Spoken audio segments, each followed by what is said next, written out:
On the second show, and this is important, because we had talked about, why don't you come back and when you do some live performing. So they wanted to do a song called Woman is the Nigger of the World, and somebody at the network thought that might not be the most desirable selection of a song to do. They had performed it. That was over. It was on tape. And I heard that song must be cut. I said, you don't get the Lennons on your show and probably outrate the other shows that night and then cut their damn song. So I don't go along with that. There was more compromising and chicken dribble behavior. And finally, some genius came up with, how about an insert, apologizing ahead of time for the song, is how they felt. So they wrote this insert, and it was the predictable, usual thing. You may be offended by this, but we want to treat you as a mature audience, and we don't want it on all that kind of junk. Then they would play the song, and then they were only half terrified of what would happen as America rose up against the network. Well, I did it that way, and actually a lot of complaints did come in, but all of them were about the mealy-mouthed message you made Cavett say before the song, and none about the song itself. At this point in the show, which was taped a week ago, John and Yoko got into something which ABC feels may develop into, in their words, a highly controversial issue. It revolves around the song Woman is the Nigger of the World, and the obvious fact that some members of our black audience will or may be offended by the use of that word. In the next segment, John Lennon gives his reasons for writing the song and for using the word. I permitted this insertion into the show that I'm doing now as the only alternative to a full deletion by ABC of the segment. Yeah, we anyway, talk about that? Yes, you have a record here that bears some explanation because there's a bit of hassling going on as to whether or not it can be sung or not. Yeah, there's every other record I seem to have a hassle with. Yeah. Well, this is a song about the women's problem. It was written by Yoko and I, and the song is called Woman is the Nigger of the World. And obviously there was a few people that reacted strangely to it, but usually they were white and male. I'll tell you the story of how it came about. In 1969, Yoko did an interview with a woman about the woman's problem, and I didn't have anything to do with it. And then I noticed the cover. It was called Nova. It's an English woman's magazine like McCall's or something like that. And at the time, I was more of a chauvinist than I am now. And I must say, I was saying, well, come on, what about this and what about that? And I argued a lot. And then, as like everybody else, we talked more and more about it. In the last 2 years, it became more of a thing, and I had to find out about myself and my attitude to women. And this phrase of hers kept coming through my head, woman is the nigger of the world, woman is the nigger. So I said, come on, Yoko, look, this is it. You've said it here. I agree with you now. I think she is. She's the slave of the slaves. That's what Connolly said, the great Irishman. And so we sat down together and we tried to write together the whole story as best we could in a 3 or 4 minute song. And then luckily for me, because a lot of stations were saying, well, we're not going to play this because it says nigger and a white man shouldn't say it, though all my black friends feel I have quite a right to say it because they understand it. And then, strangely enough, the chairman of the Black Caucus, that great guy, Congressman Ron Dellums, he came out with this, which is fantastic. If you define niggers as someone whose lifestyle is defined by others, whose opportunities are defined by others, whose role in society is defined by others, then good news. You don't have to be black to be a nigger in this society. I didn't say that. Oh, my goodness. We'll never get in now. John and Yoko were avid viewers of Eyewitness News, and Yoko called me, within a day or two of the original episode. They were living down in the village, in the West Village, and it was their love-in apartment. They interviewed everybody in their big king-size bed in the back room of this railroad apartment.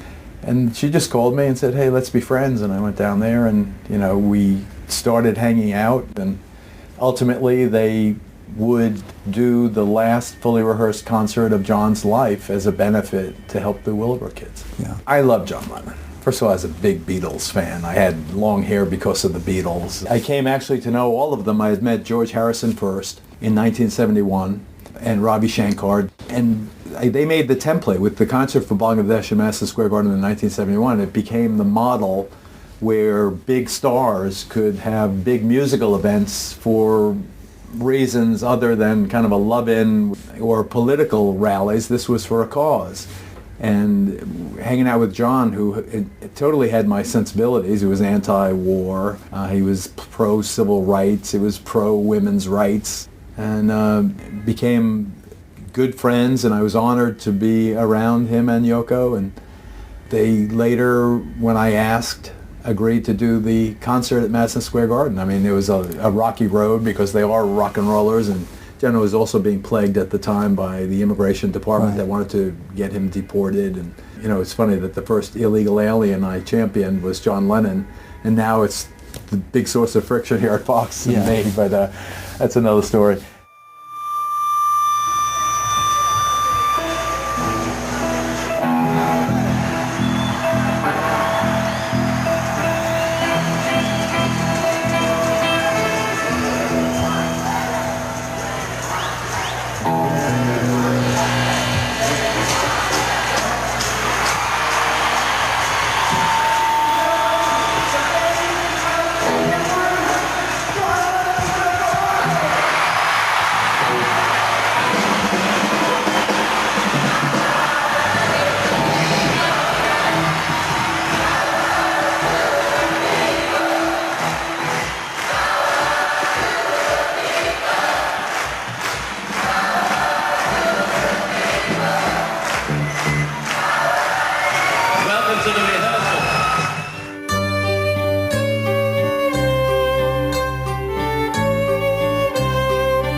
Episode 46 of Glass Onion on John Lennon, and this is John Lennon in 1972 part 2.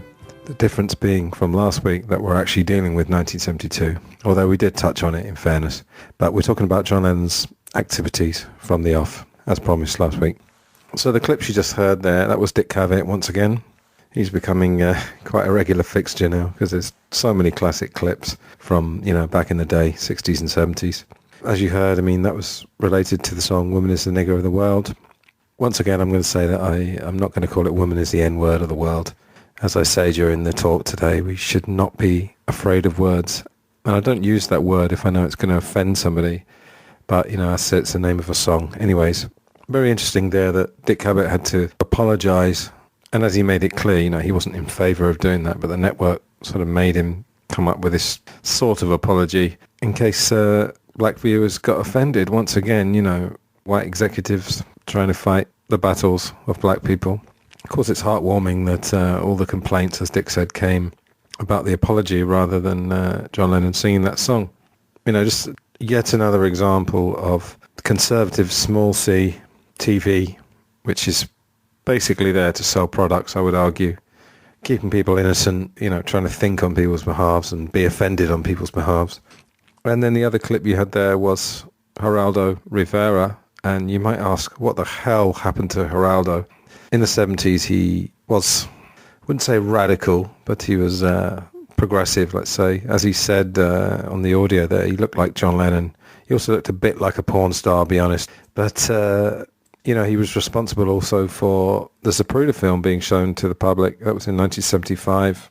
On an edition of Goodnight America that he was then hosting, and Dick Gregory was on there as well, remember? That's a clip worth looking at if you can find it. He mentioned Fox at the end. Of course, now he's, I don't know if he's still with Fox, but he certainly was a few years ago. He got involved with this horrible, biased, warmongering, soundbite, low attention span TV, which isn't necessarily his fault. You know, I'd say it's more the fault of Roger Ailes, as well as being a genius business move, of course. But anyway, Geraldo there did befriend John and Yoko and was responsible for their involvement in the one-to-one concert in August 72. And what you heard at the end there was just the beginning of the concert. So the events that Mick Ord and I talk about, John and Yoko were on a few talk shows, actually, the David Frost show in January, and then they famously hosted the Mike Douglas show for an entire week. That was at the beginning of the year as well.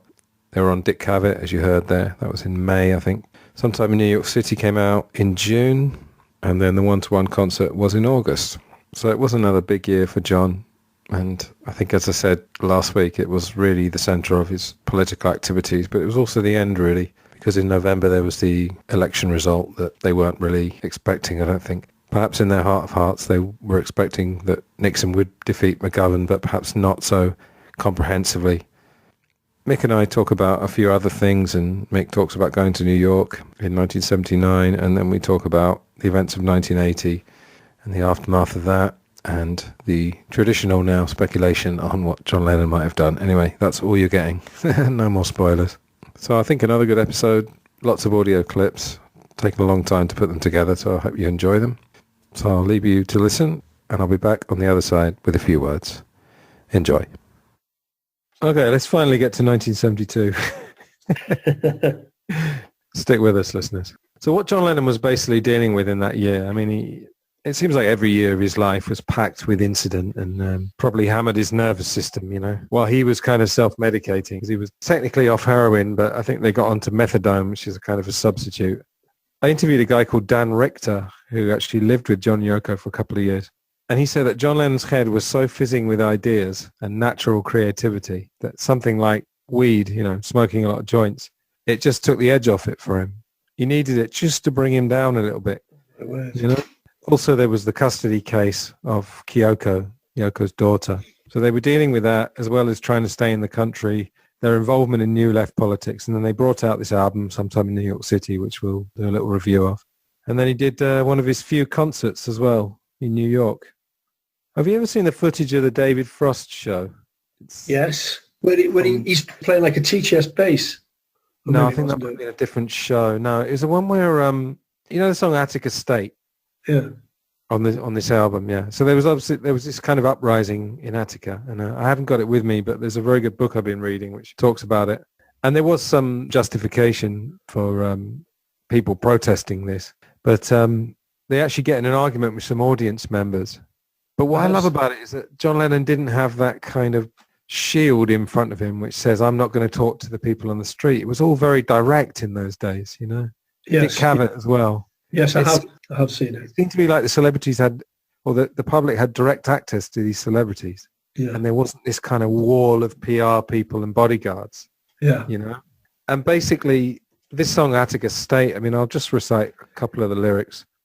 He says, free the prisoners, jail the judges, free all prisoners everywhere. All they want is truth and justice. All they want is love and care. Now, you get the point that, if you looked after people a bit better, they might not commit crimes and be in prison, and that perhaps, you shouldn't just write off people because they're in prison, because they're criminals. But, it's lyrics like, free all prisoners everywhere. Yeah. all they want is truth and justice. Whatever they've done. This is where he ran into trouble, because I think he was a guy who liked immediacy, and he talked about front page songwriting, which I would argue is one of the last innovations that he really came up with, because after this, Mind Games, Walls and Bridges, it's good music, but it's not really experimental. No. I think maybe this kind of knocked the stuffing out of him a little bit. That's my theory. I think that makes sense. Yeah, but in this David Frost show, it's kind of middle America, really. These audience members are saying they must have done something wrong or they wouldn't be there. And John Lennon says, we are society. We're all responsible for each other. We have to be. And this woman says, well, why don't you become a policeman? He said, because I'm not a policeman, I'm a singer. And another guy says, walk through a community at 2:00 in the morning, a poor community, and then see what happens then, stop glorifying them, But I can see John Lennon's point, this thing of treating people more humanely. But it's not really an argument you can win. Because people will say, go to a poor area, and it's quite likely that something might happen to you. But then if you look at it deeper, if you showed some sympathy, it might be that you can reform people. I don't know. Attica was a nightmare. Conditions, overcrowded. From the moment I got there, I was conscious of the racial prejudice. The guards, they were vicious. They had no qualms about calling you nigger. The prison ran on anger. It ran on fright. We heard that a prisoner was killed by guards in another prison. Everybody felt like if they did it to this guy, they can do it to anybody.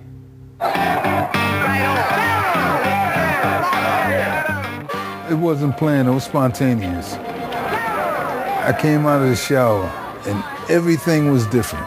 I'm naked, I'm soaking wet, I'm looking around, a riot had erupted, people are crazy, and I got crazy with them. It was just total chaos, you know? It was nobody in control. You can make out the Molotov cocktails sitting on the ramp between the two chairs in this barricade. We seen some guards from the metal shop that was taken hostage. Some of them got beat up. We urgently demand immediate negotiations. Over a course of about 2 or 3 days, we tried to negotiate with the authorities, but it was all a game. It wasn't really a negotiation. It was like make-believe. Things changed. It became more serious. 10:05 a.m. September 13th. We're on the roof of A block, waiting for the assault to begin. The hostages are on the catwalks with knives at their throats. When they stormed the prison, you know, they came in dropping gas and shooting guns.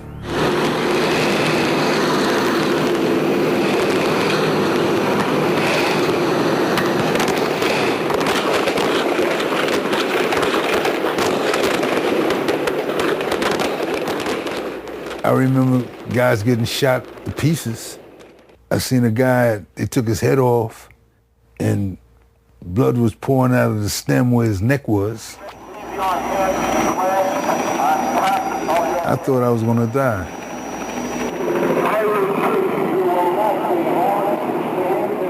Take a seat there. Now, you both wanted to make a point. I'm sorry, we couldn't see you up there. John and Yoko here, I'm here, so make the point. Just talking in public. So. You both had a question. I agree that Attica's state was a tragedy. Yeah.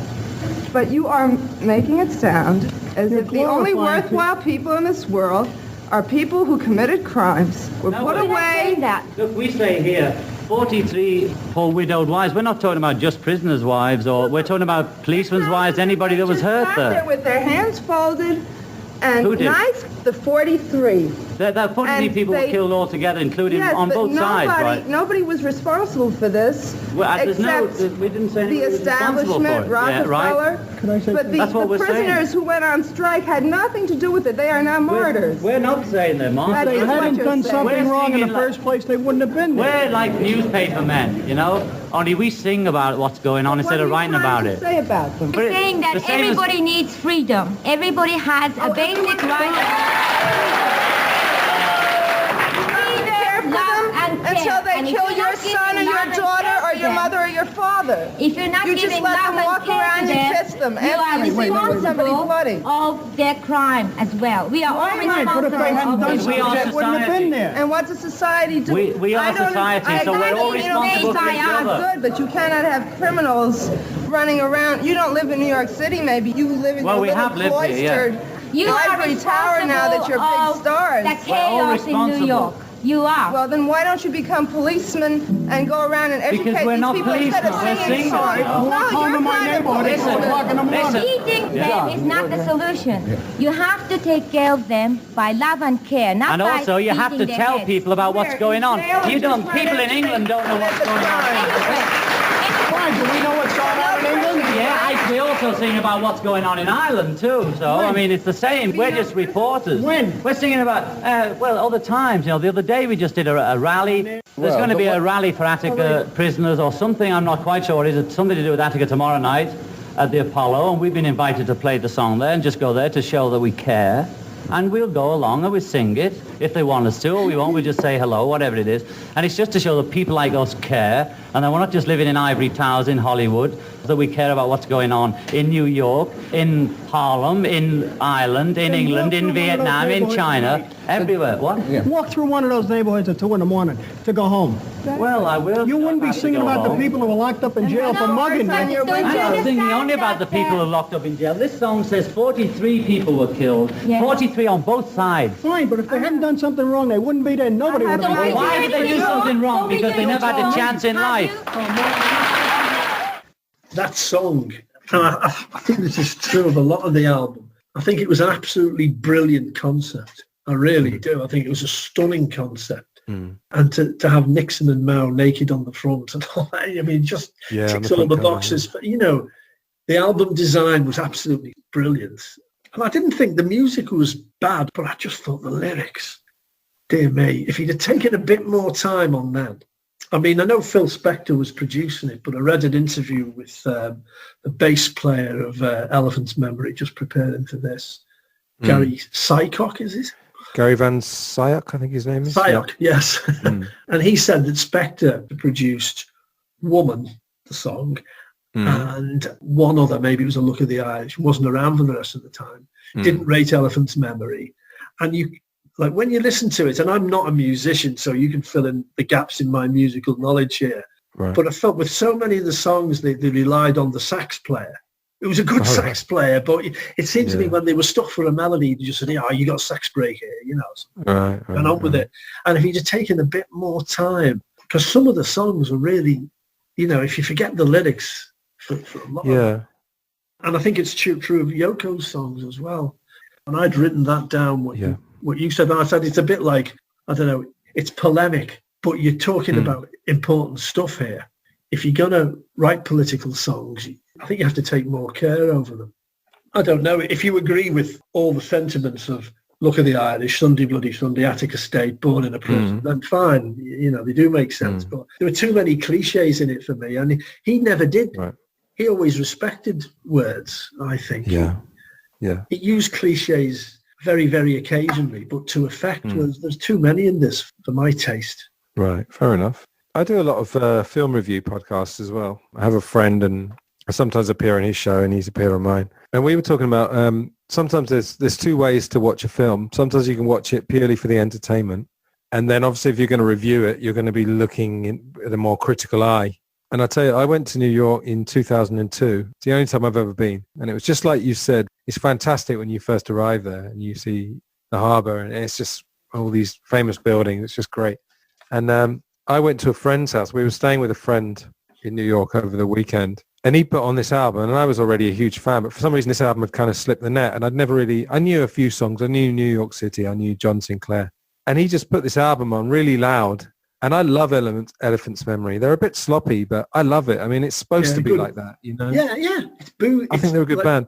And we just danced the night away. We weren't really listening to the lyrics, so I think if you listen to the song just as an album. I mean, imagine if it was in a foreign language and you didn't know the lyrics. You know, you couldn't understand the lyrics, and you just appreciate it as an album. And I think musically, I was listening last night, I think some of it is fantastic. Like, it really rocks.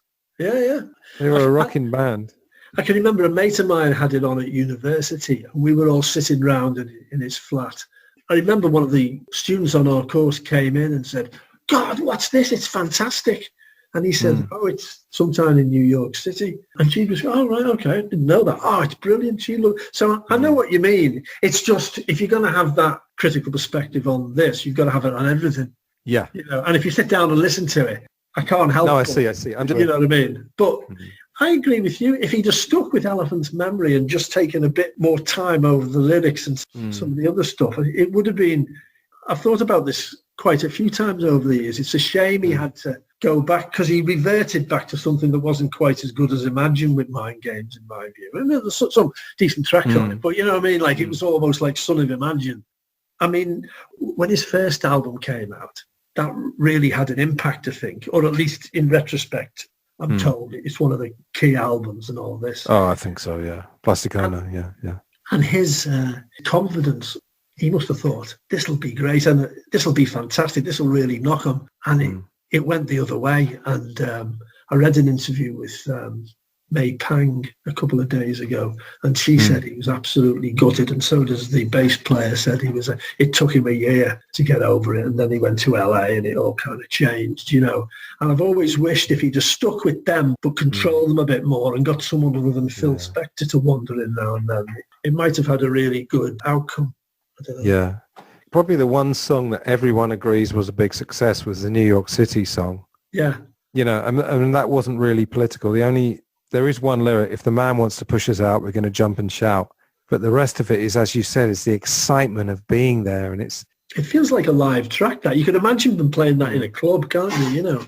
Well, I was thinking, like, if I was a John Lennon covers band, I'd love to be playing some of these songs. Yeah. Again, like in a party situation where people aren't really listening to the lyrics, I think some of this would absolutely smoke, as they say in America. Yeah. But New York City's got that kind of, I've written here, back in the USSR / Chuck Berry / Ballad of John and Yoko. Yeah. And these fantastic guitar solos and the piano guy doing that really fast. Yeah.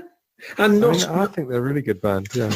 And not self-referential, you know, not like 6-minute guitar solos, just good, tight stuff, get in, get out. I agree with you, particularly on New York City. I've always liked that. I have heard one of their albums, and it was so long ago, I can't quite remember. But yeah, I haven't really heard much of their stuff. I think they did well on this. Yeah, album, I love the bass as well. Yeah. I love the bass as well, because I'm a bass player as well, and really great sound, like a good American sound. If I went track by track and just asked you maybe for a brief comment, do you know the songs fairly well? I've listened to most of them today, I'll have you know. Oh, okay. There you go, the fresh in my memory. So Woman is the Nigger of the World. I'm not going to say N-word because it's the name of a song. Yeah. And I don't think we should be afraid of words. What I've got here, I mean, I love the vocals, very passionate. I like that we make her paint her face and dance. And of course, the idea of this is that he was equating the treatment of women to the treatment of black people. That was the whole point of it. And they went on the Dick Cavett show, and the network were very worried about this song for obvious reasons. And Dick Cavett had to do this, he called it a mealy-mouthed intro, almost apologizing. But he said, this really warmed my heart. He said all the complaints that came in were about the mealy-mouthed apology rather than the song. Right. Which is great. You know, I'm very happy about that. Yeah. So they played the song on Dick Cavett, and I think the performance is great. You know, it's pretty radical for its time. You'd had feminist songs, but you hadn't generally had a guy singing them, you know? No. They had the confidence, balls, or arrogance, depending on your point of view, to sing. Yeah. And as you say, his voice is great. I don't think he would have ever played it live if he was going to do a tour in 81. But who knows? Have you heard any of the rehearsals from one of the New York concerts where they sing Working Class Hero? Yes. And he doesn't say the F word, does he? Yeah, it's a good one, isn't it? Yeah. I'll put that as a link, actually, yeah. And then we get Sisters Oh Sisters. I've got here funky and nice. Yeah. I came up with this term Yoko rock. You know, when John Lennon and the others are all backing her. It's sort of very, very simple, minimalistic, really. And her voice, I've put here Yoko sounds quite girly, kind of like a child, but in a charming way. That's what I've got for this. Yeah. Is it a reggae tune? I thought it was. I've written reggae. If it is, it's faster, I think. Okay. It's not a traditional reggae beat, but it's quite funky. No.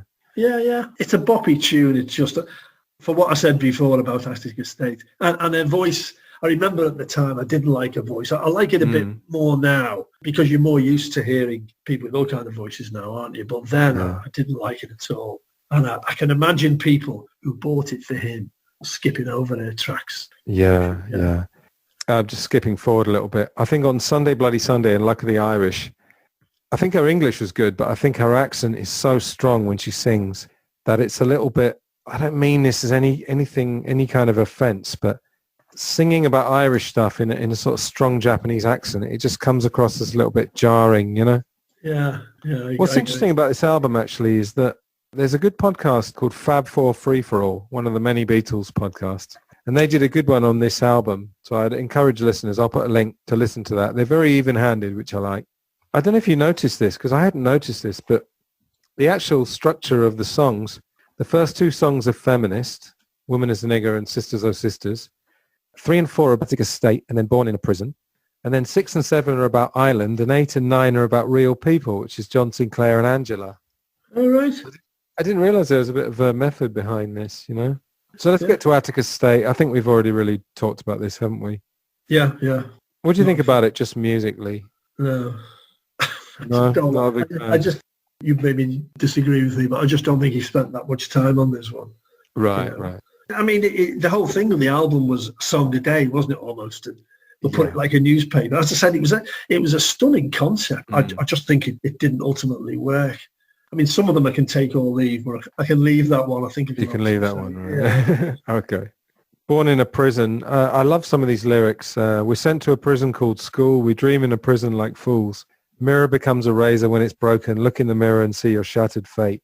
I like some of that. And again, a voice that has a kind of imperfection about it, which I think maybe if you're in the mood for it is great. And if you're not, then it isn't. You know, it can grate, I'll be honest. But I like the idea of the inner prison, like we'll kind of like create a prison around us, you know? Yeah. Good concept. Yeah. I like it. New York City, can't really argue with this. God's a red herring in drag. Long tall Sally's a man. It's good fun. Yeah, that is a cracking track, that. Yeah, it is. It makes me wish I could have seen him do that live. Oh, yeah.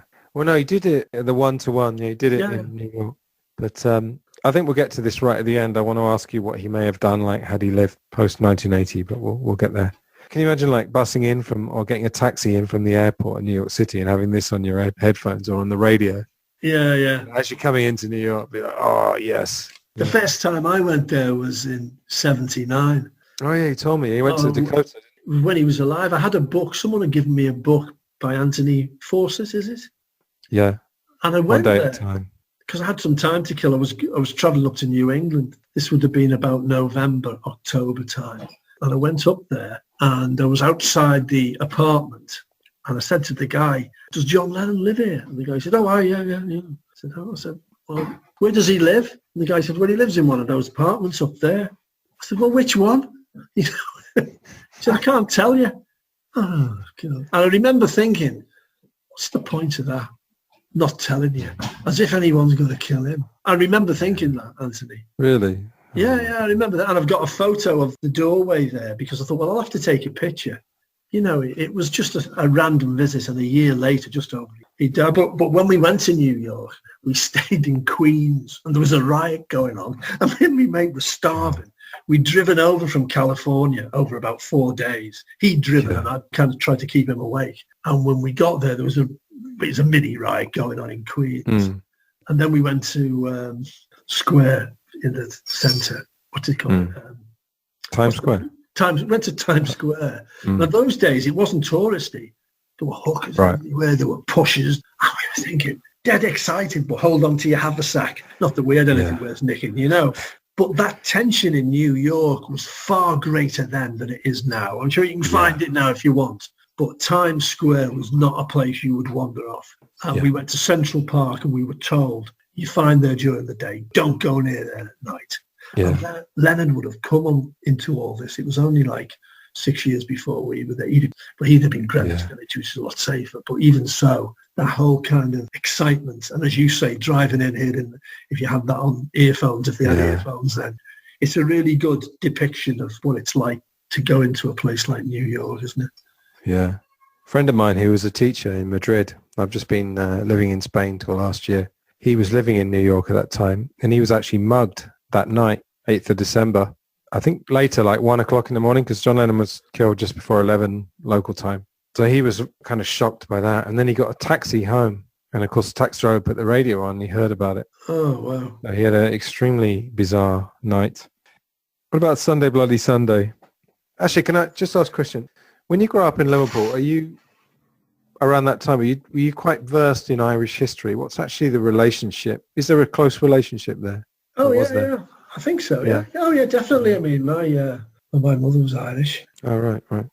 It was known in the early part of the 20th century as the capital of Ireland. Right. There were more Irish people living in Liverpool at various times in the 19th and maybe part of the 20th century than there were in Dublin, you know. They used to call it the capital of Ireland, and there's still strong links, probably less than there used to be, but I mean, the Liverpool accent's partly influenced by the Irish accents as well, you know. So there is an influence there, yeah. And when I was growing up politically, we were aware of it. I don't know whether we were more aware of it than people in, you know, Birmingham or Newcastle. But there's been a strong Irish community there for a long time. It goes in peaks and troughs. When the economy here is better than over there, then you get people coming over. First generation Irish people stopped coming over in the 70s when the recession hit, and then they started coming back in the 90s. But post-war, there was a slight increase in Irish people coming over in the 50s to rebuild after the war, you know. And so Lennon would have been quite au fait for a British person about, I mean, that's, you know, And we probably were, because when I went to university, I knew more about Northern Ireland than the other mates from other parts of the country. So I guess if you were brought up in an Irish community in London or Birmingham, you'd be quite sussed. But in Liverpool, most people seem to have an opinion on it, put it that way. Because it was the 1850s when there was a big influx. Yeah, after the potato famine. 47, 48, after that. Right, and it was for a long time after that. And in fact, I forget the exact percentages. I think it might be as many as 2/3 of people in Liverpool can trace their roots to Ireland. It might be as much as wow. It's an awful lot. It's certainly a third, but there's something in my head that says it's 2/3, but even if it's only a third, it's a lot. Right. There's a couple of books that have covered that well. I mean, Mark Lewison, he covered most things well, doesn't he? But the tuning book, it's got lots of stuff. And then I had someone on my show called Philip Copeland. His book's All Roads Lead to Lennon. I'd recommend that for listeners as well. So Sunday Bloody Sunday, I quite like this one. But then Luck of the Irish, I don't know, it's strange because he's talking about genocide. And I mean, just to give you a few lyrics, 1,000 years of torture and hunger drove the people away from their land. A land full of beauty and wonder was raped by the British brigands, which isn't a bad lyric, but then it's set to this kind of jaunty, waltzy melody. Yeah. Can't quite reconcile those two things. I mean, okay, John Lennon's often full of irony, but I mean, like you said earlier, when you're tackling these political things, you can't really let irony and stuff like that come in. You've got to really tackle it full-blooded, haven't you? And to have this sort of jaunty melody sounds a bit weird for me. Yeah, if you ignore the lyrics, like you said before, it's a nice tune. But the lyrics don't do the song any favours. It's probably the one I like least in terms of cliches, you know. The world would be high as the mountain of morn. And Yoko singing about walking over rainbows like leprechauns. What's that got to do with the thing about genocide and being raped by the British? And genocide is the destruction of a race. It wasn't the destruction of a race. You know, 1,000 years of torture, 100. There are some people in Ireland and maybe England as well who believe that the British have taken part in 1,000 years of torture and hunger, but I would suggest there aren't that many. You know, there was bad stuff going on that the British did. We all know that. But, you know, again, it's a shame because the one or two of those lyrics work quite well. You'd wish he was English instead. But you know, you've got to be more subtle. It's not something that you can knock off. You know, it's not a rock and roll. Well, you can do, but then you end up with something like that, you know. What would Dylan have written about it? Not that he probably would have done, but you think of other wordsmiths, you know, and this is why his reputation really was kicked hard after this album. And you look at the reviews at the time, Anthony, and they're absolutely brutal. I read one that I'll try and find for you. I've got a few from this book as well. But you go, Well, maybe it's here. Uncut Magazine. I think his name's Gary Mulholland or something like that. And he says, a contender for the worst LP by a major musical figure. Its list of 70s left-wing cliches, hastening or something by the absence of criticism within the melodies and lyrics. I can't read my own writing there, but it's brutal anyway. Someone else called it a major artistic suicide. Uncut was a retrospective criticism. Yeah, that would have been much later, wouldn't it? Yeah. But even so, I remember at the time reading the newspaper reviews, you know, the NME and the Melody Maker, they were brutal about it. I mean, we don't really think about the impact on an artist of being savage like that, especially when you're not expecting it. Well, that must be major, you know. Yeah. I mean, his experimental LPs, you know, Two Virgins and that. He managed to get away with a lot when you consider it. I think he'd had it going for a while and then came out with the first album and Imagine and Brilliant, you know. Rolling Stone magazine, yes. Incipient artistic suicide. Or the NME, Lennon, you're a pathetic aging revolutionary. I mean, blimey, they didn't hold back, did they? Yeah. I mean, there were ones which were a bit more generous, actually. I don't have them to hand, but there were a couple. Just go through the last three songs. John Sinclair, I mean, I know people will say it was irrelevant by the time it came out because he'd already been released. And in fact, he was released in December 71. But I don't totally buy that because, I mean, you could say, you know the song Oh Yoko? Yeah. You know, you could say that's irrelevant because John and Yoko aren't together, you know, obviously for reasons beyond their control. But, you know, who knows whether they would have stayed together. I think John Sinclair is really good. I mean, John did the guitar on that, by the way. I think that was a success. Yeah, I do. I like that song. I think it's a good one. And I've never heard a refrain 15 times I counted. Yeah, I've never heard one that long before. I thought that was a good track and good slide. It was just slide guitar on that. Yeah, he did well on that one. Was it? Yeah, it was good. Yeah. This podcast that I'm going to link to, Fab Four Free For All, they had a good idea. What he could have done was had a last verse which was about him being released. Because the problem with the song is that they got to set him free, and they'd already set him free 3 months earlier. Yeah. That was the problem. If he'd found a way of adding some kind of coda, that would have been perfect. It would have been a real success. That's a good song, though. That is one of the ones I think works on this. Yeah. And then you get Angela, and the story of Angela Davis is a little bit complicated, but interestingly, Dylan did a song called George Jackson, which was one of his last protest songs. It was before Hurricane, and she was linked with him. And then John Lennon did Angela, and then Mick Jagger did Sweet Black Angel. So you actually had Lennon, Dylan, and Jagger all bring out protest songs at the same time. Although the Stones one's not really a protest song, but you know what I mean. Yeah, yeah. Interestingly, she was actually acquitted by an all-white jury, apparently, according to this book I read. Yeah, interesting. Musically, it starts quite nice, but it's only got these really 2 bits. And when you've only got 2 bits to a song, unless you're Bob Dylan, you can just reel off verses and verses and get away with it. It goes a bit too long and it kind of runs out of steam. There's a few songs like that. They're a minute too long or something. Yeah, yeah, definitely. I think that's true. I think he admitted later this was really written to order. It was like, can you write a song about Angela Davis? He's like, Angela, da-da-da-da-da. And, you know, in the hands of maybe, I don't know, if George Martin had still been around, perhaps. Yeah, he might have saved it. Yeah, could have encouraged him. Because Paul has had that problem, you know. You ask most people about Paul McCartney's solo career and they'll say he needs someone to tell him, don't put out so many songs, you know, or this one's not very good, you know. Why don't you just can that and write something else? And I think one of the things you talked about before about his and their reputation in the 70s, they'd achieved so much as a team. Trying to live up to that was ridiculous, really. But of course they had to, because if he had recorded Wee Willie Winky, people would have compared it to A Day in the Life. And in fact, McCartney did release Mary Had a Little Lamb, didn't he? I was just going to say, yeah. It's more or less a nursery rhyme, yeah. Yeah, amazing. All right, the last one. I really like this. I know people are going to have a go at it, but We're All Water by Yoko. I actually put this on like at full volume last night and was kind of boogieing to it. Yeah.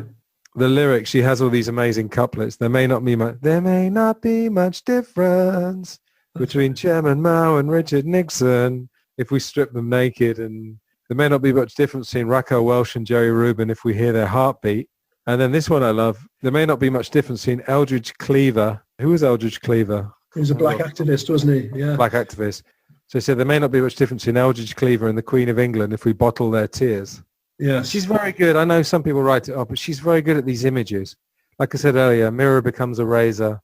Yeah. I like those kind of things. And I mean, it's not brilliantly delivered, but the way that the guitarist is echoing what she sings. So there may not be much difference. Down, down, down, down, down, down. Yeah. And then they got this rocking piano, just like in New York City.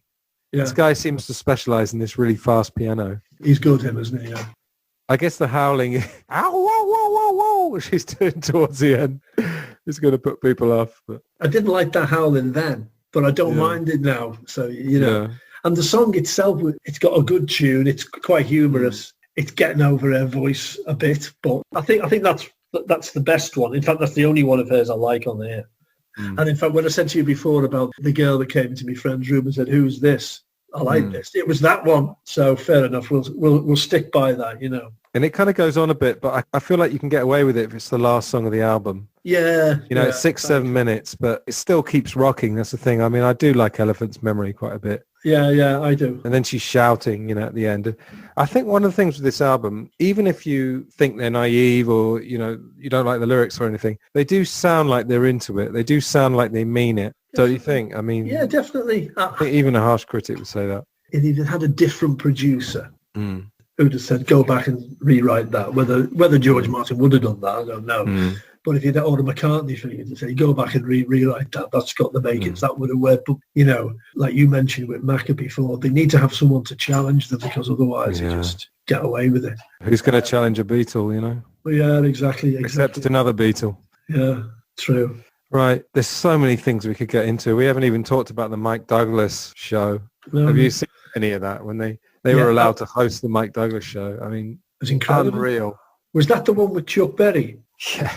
And Yoko scream, and he's playing the guitar, and she's screaming or something, and he's looking at her thinking, what the hell's going on? And she's like whacking this bongo, like very earnestly. Yeah. I don't know, I have a soft spot for that kind of wacky stuff. Yeah. I know sometimes it doesn't really work when you're talking about serious issues, but I mean, that was a jam really with Chuck Berry. Yeah, that was fun. Can I just briefly talk about some of the stuff that happened that week? Because it's just amazing.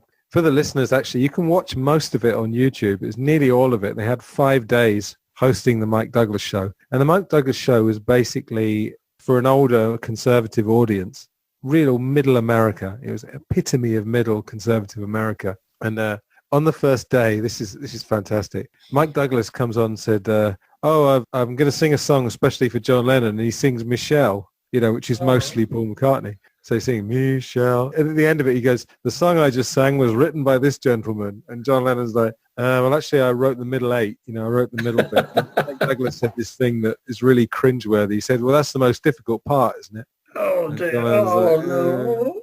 But John and Yoko really, I think they come across well. They're real nice, and they actually have quite a bit of diplomacy, because when they bring on Bobby Seale and Jerry Rubin, suddenly John and Yoko are almost like the voice of reason, or they're this kind of intermediary between Rubin and Mike Douglas, who are not exactly going to see eye to eye, obviously. No. They did a thing where they were calling random phone numbers to say that they loved them. They say, this is Yoko, I love you, and that's it. Oh, well. Oh, I'm going to watch that. Message. I've seen clips of it, but I haven't seen the whole thing. I'm going to do that. Yeah, watch as much as you can, because it's great. And then they had this thing called Men Piece.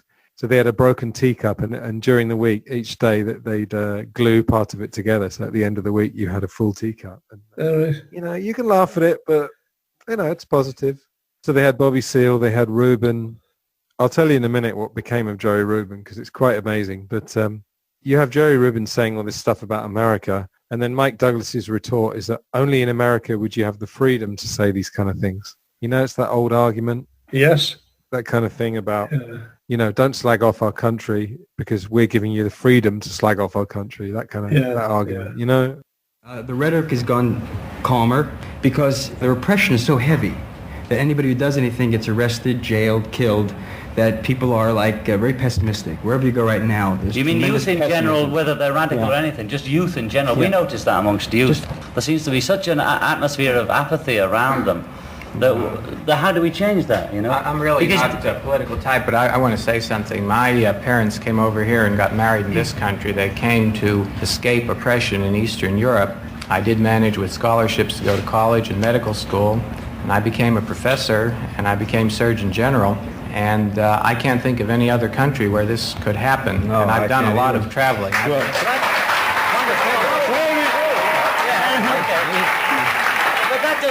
Ask the Indians who were here first and who got wiped out. But listen, ask the blacks who were brought here as slaves. This is true. But the opportunities here, I think, are greater than anywhere in the world.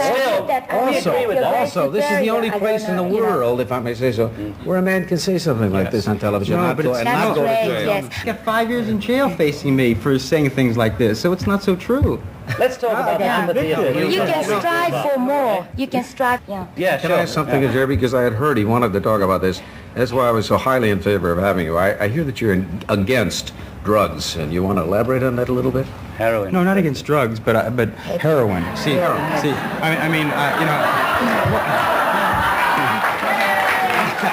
Well, heroin is a drug, What is that?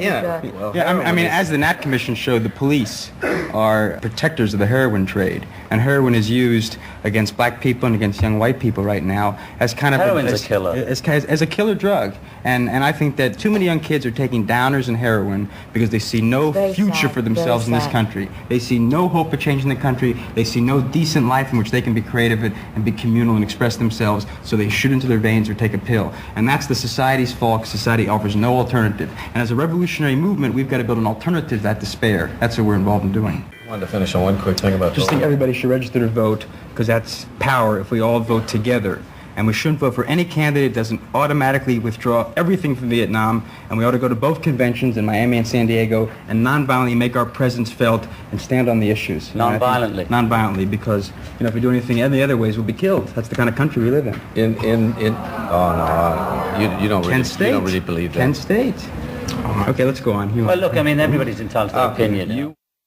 And then they had Chuck Berry, and they had, on the day of Chuck Berry, they did a demonstration of macrobiotic cooking, and Chuck Berry was involved in that. It's just amazing. And then they had a biofeedback expert.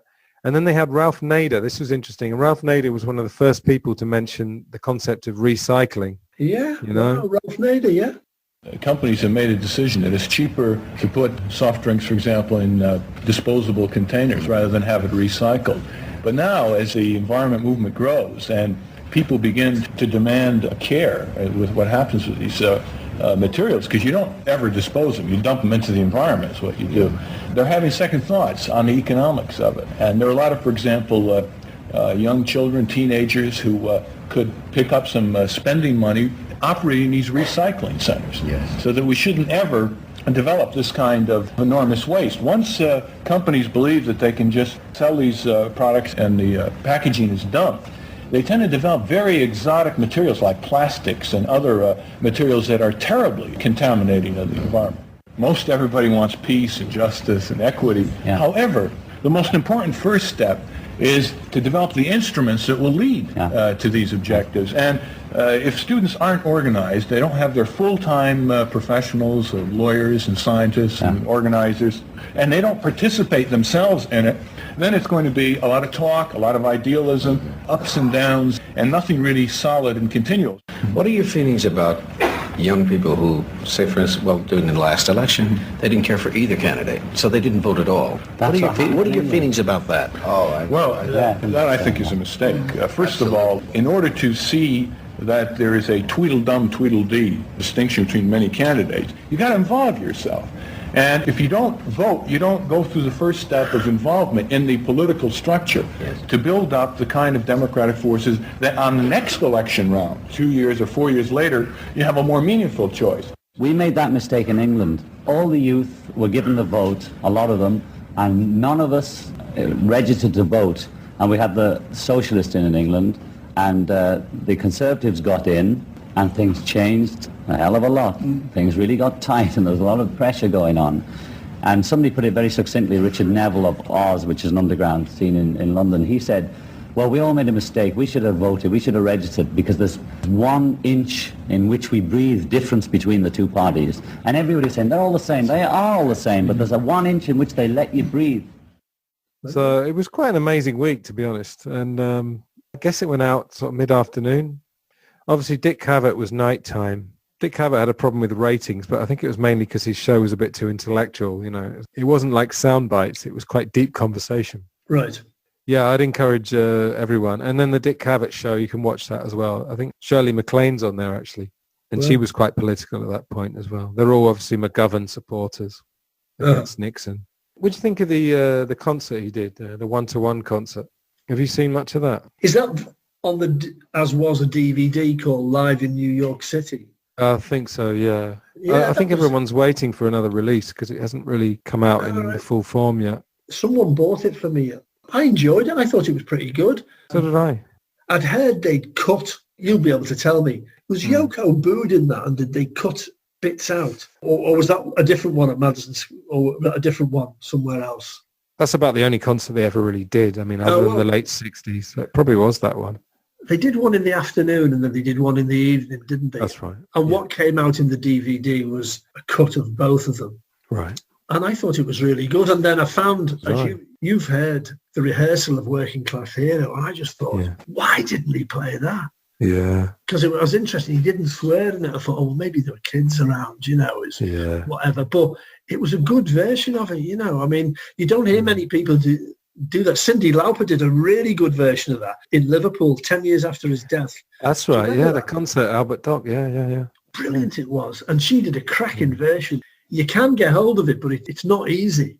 There aren't many versions of it. And I just thought, I wish they'd have kept that in, you know. Yeah. Green Day did a version that was all right. Yeah. But I thought it came together. Apparently that was the only Beatles track he did, wasn't it, Anthony? Yeah, he said we're going to go back to the past once only. And then they do a kind of reggae Give Peace a Chance with Stevie Wonder. The Shave Fish album has got Happy Christmas, War is Over. And then right at the end, it segues into the end of Give Peace a Chance from New York. And you've got Stevie Wonder doing this real soulful singing. Yeah, it's brilliant. And then Come Together, he sings, Come Together, Stop the War. and a pretty rocking version of that. And that's Elephant's Memory. And again, I love it. You know, it's a bit ragged, a bit loose, but, you know, it's full of passion. And Yoko pretended to play the keyboards. Yeah, that's it. Yeah, I was talking to someone about that. She's whacking the keyboards very earnestly, but I can't hear any keyboards. No. I think the memory guy's playing keyboards, but... I think they might have pulled a few wires out there. I don't know. I'm not sure. So as I was saying earlier, really, November the 7th, Nixon was re-elected with a landslide. And weirdly enough, the previous year, 71, they'd had the 26th Amendment, which lowered the voting age from 21 to 18. And you'd think, like, you know, really that's John Lennon's voting base, really. You know, although John Lennon was like 30 at the time, you know, he was very in touch with the youth. But weirdly, it was the lowest turnout since 1948. I think it was about 55% of voters. And in those days, the voter turnout was pretty high. I'm sure it's a lot higher than it is now. I don't know that for a fact. But Right. And then you probably heard the famous story. John Lennon got very drunk and he took a girl into a room with Yoko there. And I mean, I think, you know, with the failure of the album, the failure of the concert and the failure of the campaign, I think it was just too much for him. And that was really the end. I mean, he still had a fight to stay in the country, but the FBI pretty much left him alone after that, I think, you know. Yes. It might come out that they didn't, of course, but with Jerry Rubin, this is amazing. Jerry Rubin actually became an entrepreneur and a businessman. He was an early investor in Apple computers and became a multimillionaire by the late 1970s. How about that? Oh, what? Is he still alive? Not sure about that. John Lennon, of course, was a very rich man by the late 70s as well. His estate was valued at $150 million when he died. Wow. $50 million, $1980. Do you want me to check Jerry Rubin, actually? Well, I just wondered. Yeah, let's have a look. Why not? The miracle of technology. Jerry Rubin died in 94. Okay. But interestingly, in the 80s, he had a debate with Abby Hoffman, who was the other main kind of yippie. Yippie had a debate called Yippie or Yuppie. And Jerry Rubin stated that wealth creation was the real American revolution. Right, okay. Quite amazing how much had changed. And John, of course, as we said, had more or less abandoned activism by 73. Yes. Did I hear on one of your previous podcasts that had he not died, they were planning to go to California to some workers? San Francisco.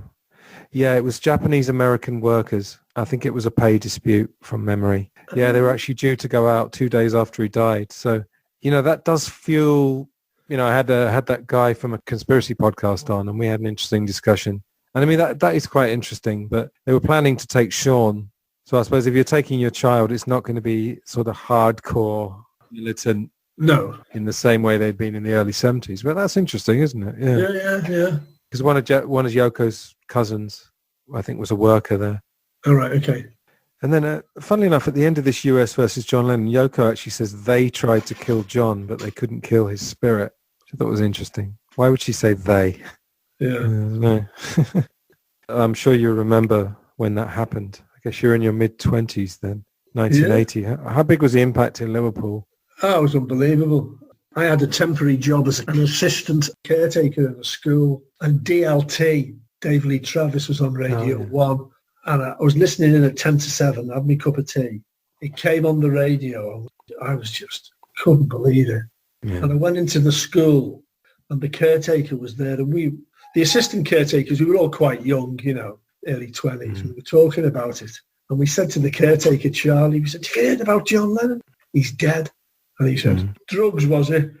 But then that evening they had a big, everyone went to St. George's Plateau, thousands and thousands of people. All night, crowds, many of them weeping, waited outside Lennon's home, showing the reverence in which the founder of the Beatles was held by more than one generation. The Beatles made Liverpool the centre of the British pop music scene in the early 60s, and their influence is still felt there, as Richard Duckenfield reports. Liverpool's Cavern Club was the cradle of Beatlemania 20 years ago. They became the most popular of a whole host of Liverpool groups who performed at lunchtime and evening sessions. The site was turned into a car park after the warehouse that housed the Cavern was demolished, and the only reminders are a statue paid for by Beatles fans and a new club on the other side of the street bearing the famous name. His aunt's house in the suburb of Allerton was John Lennon's home for most of his boyhood after his parents separated. But there's little evidence left in Liverpool of those early days. Some Beatles songs were inspired by local places, like Strawberry Fields, the Salvation Army home near to where John Lennon lived, and Penny Lane, stripped of dozens of street signs by souvenir hunters from all over the world. And he was singing his songs, and it was like, I imagine it was in New York, thousands of people there. And Billy Butler, the local radio DJ, was there, and he was playing his music. And there was Alan Williams was there, the first Beatles manager, and a few other kind of people. And they had they mocked up these speakers, and they were playing it on the old turntables. But of course, they couldn't keep playing the same songs all the time after an hour. So then they ended up playing Mind Games, the album. And of course, a lot of people wouldn't know what they were. But it was a moving occasion. Yeah. And I think for younger people than me, like my brother's age, he was be about 7 or 8 years younger than me, he'd have been aware of them. But that kind of revived interest in him and in the Beatles, I think. Because since punk had happened, they'd been fairly irrelevant. Yeah. And okay, you had the new album out, but it didn't mean anything to people 10 years my junior. And so, but it was a bad time, and it was funny because that was in December 80. And then 6 months later that you had the Toxters riots in Liverpool, which were awful. Right. First time CS gas ever used on British mainland until then. And it was the beginning of a kind of very, very difficult 10 years, and the Lennon shooting, and then there was that, and then there was Heysel Stadium disaster and all that stuff. And then Hillsborough, of course. And then the mid-80s was when I started at the BBC reporting on all this stuff. And I remember saying to people, what is the biggest story you've ever worked on? And they were comparing all those stories, and they said, nothing like when Lennon was killed. Janice Long at Radio 1 was working at Radio Merseyside at the time. Oh, yeah. Unbelievable. The whole world's media just descended on the place. Yeah, one of his old girlfriends, a lady called Thelma Pickles, who went to the College of Art with him, she was working as a journalist. I don't think it was for Radio Merseyside, but it was in the area. And of course, when he died, it was about 4 o'clock in the morning in England, and she was called by her boss, and she actually drove past Menlove Avenue, past Mendips, and she glanced at the house and was like... Well, didn't she go out with him? Yeah, she did. Yeah, because she was married to Roger McGough, the poet, after that. That's right, yeah. So she'd obviously been in Mendips a few times with him. Wow. She said she just glanced at the house, and it was like 4 in the morning. It was just beyond surreal. Yeah. He said, I was still expecting to get to work and for it to be some kind of mistake, There was just everyone's just mystified, Yeah. I actually got to speak to Astrid briefly. I used to go to the Liverpool, the August bank holiday. What's the name of it now? Is it called Beatle Week or something? Yeah, they just cancelled this year's, but postponed it next year. Yeah, that's right, yeah. Yeah, I went in 95 and she spoke, and I managed to just have a quick word with her. And I remember what it was, actually. There was a microphone. We were allowed to come up and ask questions. My question was, what would John have thought of the way he's been now he's a god? And she just laughed in a nice way, Yeah.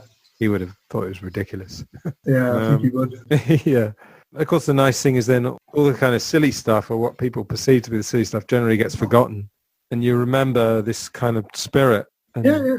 As I said, perhaps it's overplayed sometimes, because the peace side of him was only really one side of him. He had a lot of other sides, but there is this spirit. And I mean, I was watching the US versus John Lennon, as I said the other night, and the music is just, fabulous. Like that 69, maybe not sometime in New York City, but just before that 69-71 period, Cold Turkey, Give Peace a Chance, all the songs from Plastic Ono. Yeah. I mean, that's fantastic. That voice just rips through you, doesn't it? Oh. There aren't many people that can do that. I think you mentioned Stevie Wonder before, but in a different way. I think that's the one thing I could never criticize him for, is his voice. Yeah, it's a soulfulness. I mean, not in the sense of soul music, but soulful, something real that comes through, Yeah. All right. Is there anything else you'd like to say about the topic? I think we've done a good stint here. You wanted to ask me about what I think he'd be doing if he had the... Yeah. Let's talk about that, because that's kind of a theme of the show, really. Yes. We tend to finish most interviews. Oh, you've been listening, of course, haven't you? Yeah. So, what do you think? Yeah, post 1980, fantasy world. A mate of mine said to me how he'd have been doing cabaret. I don't think it's that bad. I think there were two positive signs. There was Walking on Thin Ice, which was very much of its time. Good record, his voice works, and it was him and Jack Douglas basically in Hair. And I think that absolutely works, and I think that would have got into the charts. It might not have been number one, but it would have got in, and it might have taken his career in a slightly different direction. And I also think, what's the one from Milk and Honey?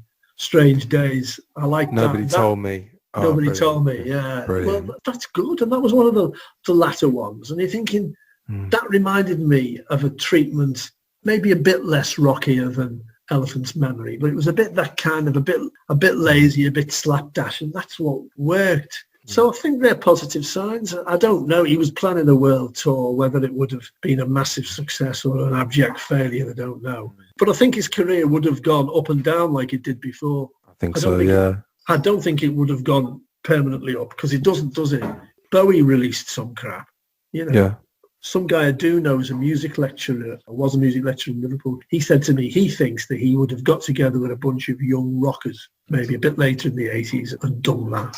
He's convinced of that, and I quite like that idea, but obviously it's only wild speculation. But I think there were some positive signs. I mean, when Double Fantasy came out, I was generally disappointed in it. But then when I heard the stripped down version a couple of years ago, I thought it was really good. Yeah. Oh, really good. Much better was. than the original. So I suppose that's where I stand on that, Anthony. You probably heard us speculating. I have a strong feeling that he might have bonded with Kurt Cobain. Yeah. They may well have met, and because something you can compare it with is Neil Young did an album with Pearl Jam. Yeah. And Pearl Jam were obviously of the Nirvana time, so why not John Lennon and Nirvana? I think it would have totally worked, but I think you're right. I mean, my big fear is that whether he would have actually survived, because, I mean, he'd ravaged his body. You know, he'd done a lot of drugs, and you have to wonder. And I mean, he smoked a lot, and of course, cancer claimed George Harrison. So yeah, and Bob Marley as well. Bob Marley, yeah. I'd have to be honest and say that I'm not sure he would have survived to 80, but I think you would have got another 20 years out of him, perhaps. And I think you're right, up and down, but with some magic moments in there, you know. Yeah, definitely. The thing he had going for him, among all the other things, was the voice. If you can get that right, spend a bit more time on the lyrics and be with musicians that inspired him rather than just made him settle into his old. I mean, Double Fantasy in a way was him rediscovering his sort of mojo. The next couple of albums would have been interesting. If they would have had success with Walking on Thin Ice, and maybe one or two of the other tracks, it might have moved him in a way that we would have found exciting. I don't know. Yeah, because I think they were hired hands, really, those Double Fantasy, you know, Earl Slick and all those guys. Yeah. I think he got on generally well with them, but they were just expensive studio, whereas Elephant's Memory were kind of a proper band. Yeah, fully formed kind of street band. Yeah. Well, he was planning to go on tour with the musicians he used there. Yeah, that's right. Of course, when you get on the road, I imagine it's a completely different thing, so who knows? I mean, this is really a golden time for Beatles research, because you think that everything that we could possibly know is already known, but it's not really the case. It seems to be fairly good evidence that he was going to get together with Paul as well. Yes. In 81, which, you know, I don't know if they would have rekindled the old days, but I think, again, you would have got a few classics out of it. Oh, yeah, definitely. It would have been patchy, but... That's all right. Yeah.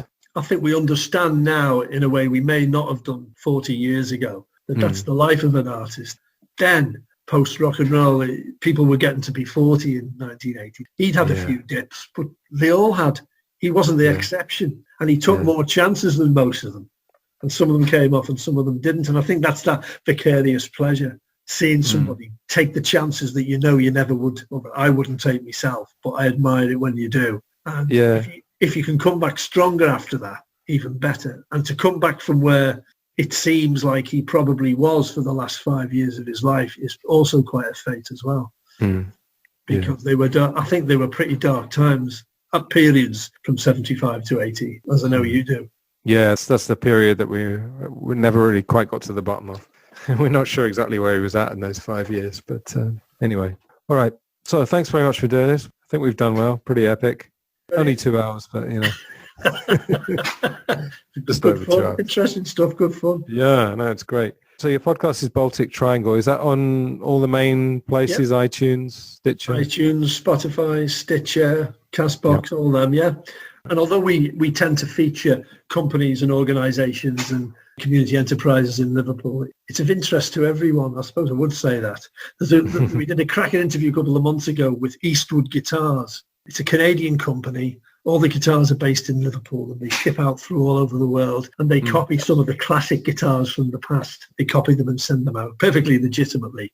They've got offices in Nashville, Chicago and Liverpool. What a great three cities to have your guitar industry based. Yeah. So we do lots of stuff like that, interviewing them, occasionally the odd politician, but it's mainly companies and organisations based in the Liverpool area. Baltic Triangle podcast. Lovely. When this show's about to go out, maybe I'll get you to send me a link to one of your favourite episodes or something. Okay. I'll put a link to the podcast itself and then... Cheers, mate. Yeah, good.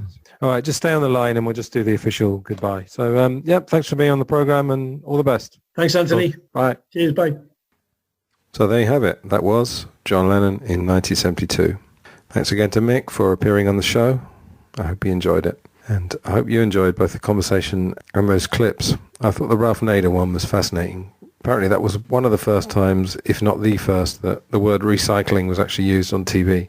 I'm sure some people were aware of it, but Ralph Nader, who seemed to have been fairly consistent in his politics through the years, I mean, that's, if you can believe it, nearly 50 years ago, he was one of the early pioneers in terms of the environment.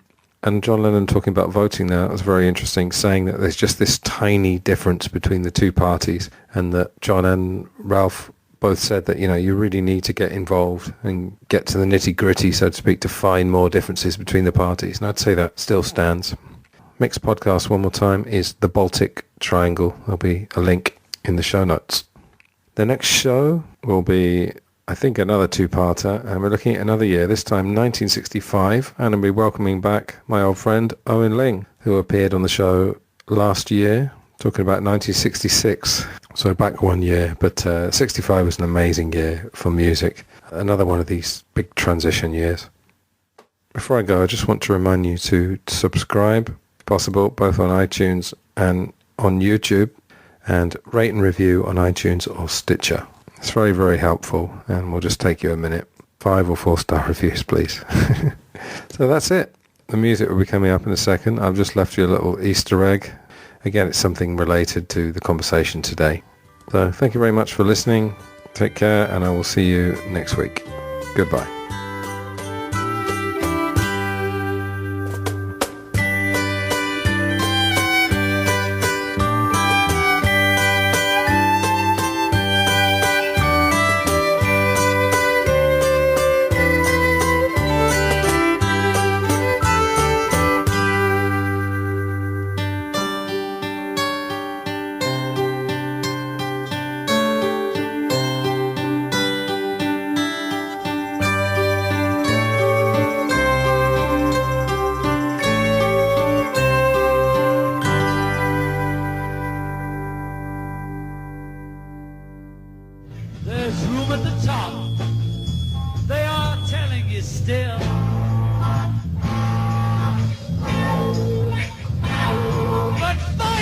You must learn to smile as you kill. I want a big smile from everyone on that line. If you want to be, like the folks on the hill. A working class hero is something to be.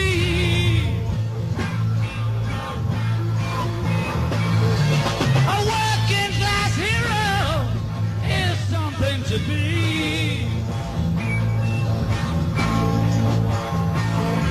If you want to be a hero, well, just follow me.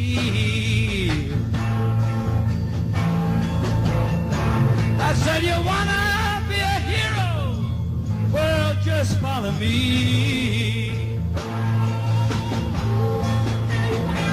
Well, if you want to be a hero, well, just follow me.